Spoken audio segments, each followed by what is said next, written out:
दोस्तों 1980 का वो दौर था जब जिंदगी दिखावे से नहीं एहसासों से चलती थी। उस समय लोगों के पास पैसे कम होते थे, लेकिन संतोष इतना होता था कि चेहरे पर हमेशा सुकून दिखाई देता था। सुबह सूरज की पहली किरण के साथ दिन शुरू होता था। मुर्गे की आवाज, हैंडपंप का पानी खींचने की चर्र चर्र, आंगन में झाड़ू लगाती माँ और चूल्हे की धीमी आंच, यही हमारी अलार्म घड़ी थी। न मोबाइल की घंटी, न किसी ऐप की नोटिफिकेशन, लेकिन फिर भी सब समय पर जाग जाते थे। बच्चों के स्कूल जाने की तैयारी होती थी। लकड़ी की पट्टी, जिसे हम रक्ती कहते थे, उसे सुबह पानी से धोकर दीवार से टिकाकर धूप में सुखाया जाता था। फिर दवात की स्याही में कलम डुबोकर अक्षर लिखे जाते थे।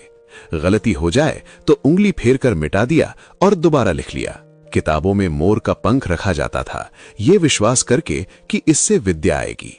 आज ये बात भले ही अंधविश्वास लगे, लेकिन उस समय भरोसा बहुत मजबूत था।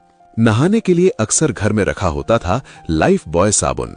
उसकी खुशबू जैसे पूरे घर में फैल जाती थी और लगता था सच में साफ हो गए। दांत साफ करने के लिए हर घर में मिलता था डाबर लाल दंत मंजन, लाल रंग का मंजन जिससे ब्रश भी लाल हो जाता था और होंठ भी, लेकिन वही ताजगी असली लगती थी। उस समय टूथपेस्ट कोई खास चीज माना जाता था। गांव की गलियों में बच्चे सुबह स्कूल से लौटते ही बस्ता एक कोने में फेंक देते थे और निकल पड़ते थे खेलने।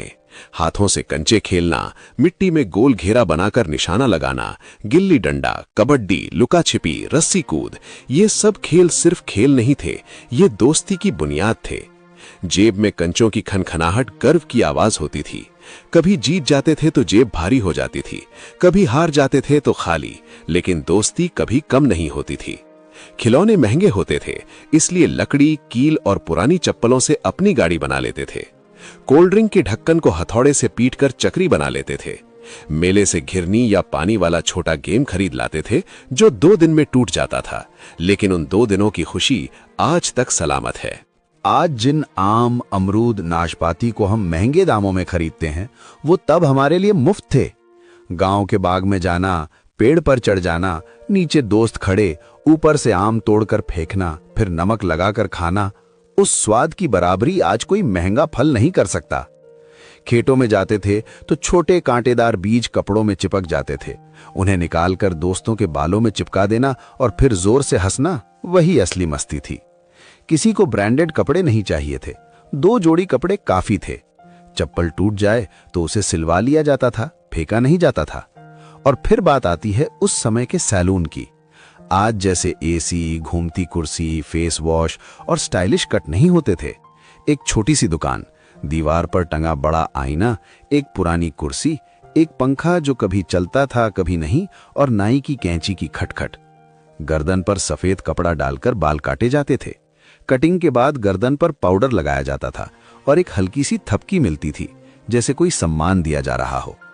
बच्चे 2 रुपए की कटिंग करवाकर खुद को फिल्मी हीरो समझते थे। सैलून सिर्फ बाल काटने की जगह नहीं था, वो गांव की खबरों का अड्डा था। शाम को जब अंधेरा होता था और बिजली का भरोसा नहीं होता था, तब लालटेन जलाई जाती थी। उसका मेंटल अक्सर टूट जाता था, लेकिन उसकी रोशनी में परिवार एक साथ बैठता था। टॉर्च को मुंह के नीचे लगाकर डरावना चेहरा बनाना हर बच्चे की आदत थी। घर में अगर टेप रिकॉर्डर होता था तो वो बहुत बड़ी चीज मानी जाती थी। कैसेट डालकर गाने सुनना, पेंसिल से रील घुमाकर टेप सीधा करना, यही टेक्नोलॉजी थी। जिसके घर टेप होता था वहां मोहल्ले के बच्चे जमा हो जाते थे। और फिर आता था रविवार, खासकर जब टीवी पर आता था रामायण। उस समय हर घर में टीवी नहीं होता था। 50-60 घरों के बाद किसी एक घर में ब्लैक एंड व्हाइट टीवी होता था।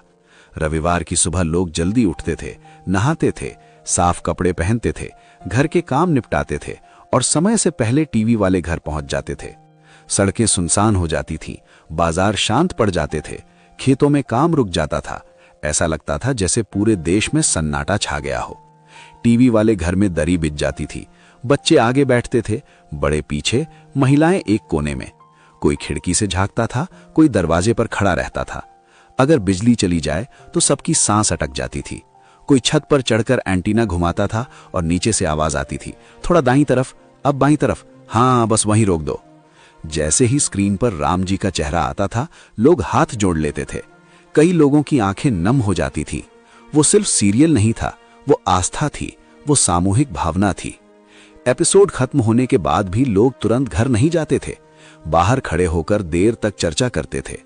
बच्चे घर जाकर लकड़ी का धनुष बनाते थे, कोई राम बनता था, कोई लक्ष्मण, कोई रावण। पूरा मोहल्ला उस कहानी को जीता था। उस समय मनोरंजन सीमित था, लेकिन उसका असर असीमित था। लोग पूरे हफ्ते अगले रविवार का इंतजार करते थे। आज हमारे पास स्मार्टफोन है, इंटरनेट है, सैकड़ों चैनल हैं, लेकिन वो सामूहिक खुशी नहीं है। आज हर कोई अपने अपने कमरे में अपनी अपनी स्क्रीन देखता है। तब एक स्क्रीन थी और पूरा मोहल्ला एक साथ बैठता था। तब टीवी ब्लैक एंड व्हाइट था, लेकिन जिंदगी रंगीन थी। आज टीवी रंगीन है, तस्वीर साफ है, आवाज डिजिटल है, लेकिन रिश्तों की आवाज धीमी पड़ गई है। 1980 का वो दौर सिर्फ एक समय नहीं था, वो एक एहसास था। वो सादगी थी, वो अपनापन था, वो मिलजुल कर जीने की आदत थी। जिसने वो दौर जिया है, उसके दिल में वो आज भी जिंदा है। और जब भी उस समय को याद करते हैं, तो दिल के किसी कोने से एक ही आवाज आती है, सच में क्या दिन थे वो।